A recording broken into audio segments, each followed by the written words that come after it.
Tentang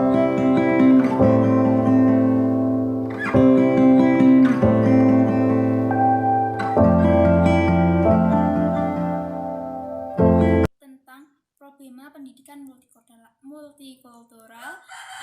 Sebelum kita membahas tentang problema pendidikan multikultural, saya akan mengulas sedikit tentang pengertian multikultural. Pendidikan multikultural adalah proses pengembangan seluruh potensi manusia yang menghargai pluralitas dan heterogenitasnya sebagai konsekuensi keagamaan budaya, etnis, suku, dan aliran atau agama. Oke, setelah itu kita akan masuk membahas tentang problema pendidikan multikultural. Yang pertama adalah penegasan kekuasaan dari pusat ke daerah.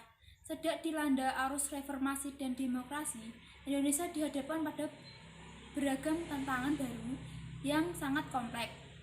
Satu di antaranya yang paling menonjol adalah persoalan budaya. Dalam arena budaya, terjadinya pergeseran kekuasaan dari pusat ke daerah, membawa dampak besar terhadap pengakuan budaya lokal dan keberagamannya.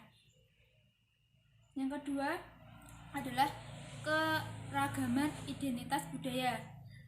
Daerah keragaman ini menjadi model sekaligus potensi konflik. Keragaman budaya daerah memang memperkaya khasanah budaya dan menjadi model berharga untuk membangun Indonesia yang multikultural. Namun, kondisi aneka budaya itu sangat berpotensi memecah belah dan menjadi lahan sumber bagi konflik dan kecemburuan sosial. Masalah itu muncul jika tidak ada komunikasi antar budaya daerah. Yang ketiga adalah kurang kokohnya nasionalisme. Keragaman budaya ini membutuhkan adanya kekuatan yang menyatakan integrating force seluruh pluralitas negara ini. Pancasila sebagai pandangan hidup bangsa, kepribadian nasional, dan ideologi negara merupakan harga mati yang tidak bisa ditawar lagi dan berfungsi sebagai integrating force. Saat ini Pancasila kurang mendapat perhatian dan kedudukan yang semestinya. Sejak isu kemerdekaan semakin semarak, persepsi sederhana dan keliru banyak dilakukan oleh orang dengan menyamakan antara Pancasila itu dengan ideologi Orde Baru yang harus ditinggalkan. Yang ketiga adalah konflik kesatuan nasional dan multikultural. Adanya tarik-menarik antara kepentingan kesatuan nasional dengan gerakan multikultural. Di satu sisi ingin mempertahankan kesatuan bangsa dengan berorientasi pada stabilitas nasional.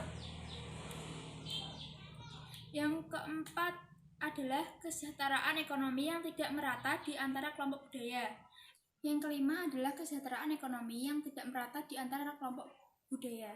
Kejadian yang nampak bernuansa syarat seperti sempat beberapa waktu yang lalu setelah diselidiki ternyata berangkat dari kecemburuan sosial yang melihat warga pendatang memiliki kehidupan sosial ekonomi yang lebih baik dari warga asli.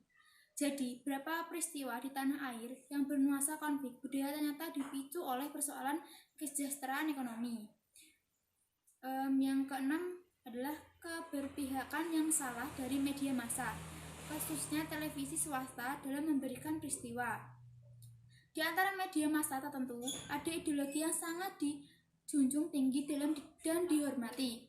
Persoalan kebebasan pers, otonomi, hak publik untuk mengetahui hendaknya diimbangi dengan tanggung jawab terhadap dampak pemerintahan.